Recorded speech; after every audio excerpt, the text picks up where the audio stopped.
Before a young man gets married in our times nowadays, they've watched a few movies here and there before they made tawbah and they became religious. And they have this idea of what love is and what marriage is. And, brothers come up to me all the time, brother, man, I gotta get married, man. As though like in their head, once they get married, all their temptations are just gonna poof, disappear. And life is gonna be bliss and we're gonna read Quran together, And, it's gonna be just this spiritual experience, right? And there's this fantastic view of what marriage really is. Those of you that are married are probably not even laughing right now because they're like, what? Because, what is he talking about? Because you don't even remember feeling that way, right? So, yeah, it's many a times you do run into a brick wall because what is shown to us about marriage, our idea of marriage, especially the modern mind, whether Muslim or otherwise, the modern idea of love and companionship and a man and a woman together, the idea of it is basically the same as dating, okay? And dating means you have all the fun and when things get difficult, you walk away. That's what dating is, right? So what we actually, when we think of marriage, men, brothers and sisters even, when they think of marriage, they're thinking of the aspects of marriage that are like dating. But there's a lot more to marriage than dating, right?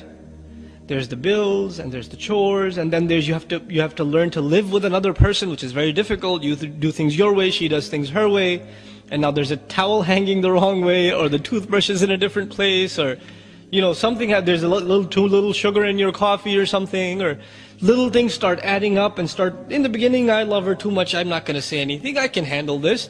But a couple of years later, it starts piling up, and you're like, again with the sugar, and it starts adding up. Now this doesn't happen in dating because you're tired of this girl, move on to the next one. Or she's tired of you, I think, I don't want to deal with your smell anymore, I'm out. It's just walk away from it. But marriage is a serious commitment. And the terminology used in Quran is very strong. Al-muhsanat, al-muhsinin. The muhsin, the ihsan, in Arabic, it's the word used for putting someone inside a fort, like a military camp. The idea of that is there are enemies outside. Once you're inside this military facility, you're safe, right? So women are described as women, are females that have been put inside the camp of protection. And who's protecting them? The husband is. From everything, from sadness, from difficulty, from shamelessness, in terms of ignorance, he's protecting them, he's giving them an education, he's protecting them in every single way. And the one who wants to get married, Allah describes him muhsinin ghayra musafihin. There are people there are men who have the intention of bringing women into this fort, into their protection, to start families, not just to get their desires out. So Allah changes our mindset about marriage. But if you marry for the right reasons, then you will have a healthy relationship with your wife. If you marry for the wrong reasons, and the wrong reasons are, I have hormonal problems, that's why I want to get married. And that's it. You know what? You're going to have a miserable marriage and you'll never be satisfied. And many of you learned this the hard way already. Because the intention was all messed up. The intention has to be to start a family, to please Allah subhanahu wa ta'ala, to increase the good in society. And then the other principle we have to remember, and if we don't remember it, a lot of times husbands and wives are very dissatisfied and they're more prone to the fitna of fahsha. There are new statistics out there, very disturbing, that were released last year. Some sociologists did statistics on, sites, you can do IP address search on where the hits are coming from on various websites. And they did statistics globally on pornography. And the majority comes from Muslim countries. And there's a reason for that.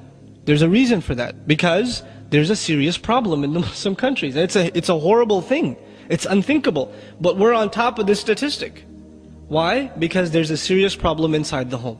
And it's not just young people, it's married people too. We have to change the way we take care of our families so we can address these problems. And if we don't address them, then we're not able to guard our privates. Not our eyes, not our hands, and then things get worse beyond that, right? So now, the principle, the underlying principle in marriage, as it is in everything else in this deen of Allah subhanahu wa ta'ala, you worry about your obligations and you forget about your rights. I know that sounds very harsh. But if you can do that, experiment it for 6 months. Forget about your rights, worry about your obligations. What can I do for my wife?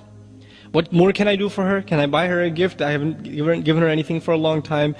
you know, if she makes a mistake, pretend like she didn't even make it, right? وَإِن تَصْفَحُوا وَتَغْفِرُوا تَعْفُوا وَتَصْفَحُوا. Tasfahu means cover the page. When you cover a page, you can't see the previous page, right? So if your wife makes a mistake, you pretend like you don't even see it, right? Instead of bringing it up and again with this, you know. So you cover her mistakes and you go out of your way to fulfill your side of the obligations. You go out of your way to show sabr and compassion and overlooking, and even the hurtful comments, you don't respond to them except with a smile, etc., etc. You go out of your way to do your part.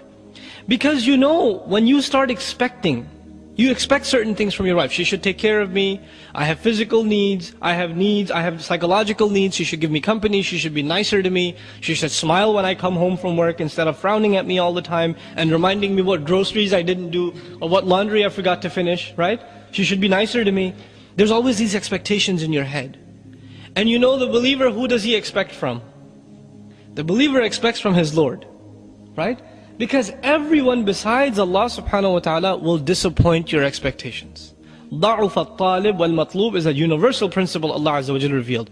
The one who seeks, the one who demands is weak, has been weakened. And whatever he seeks has also been weakened, inherently weak.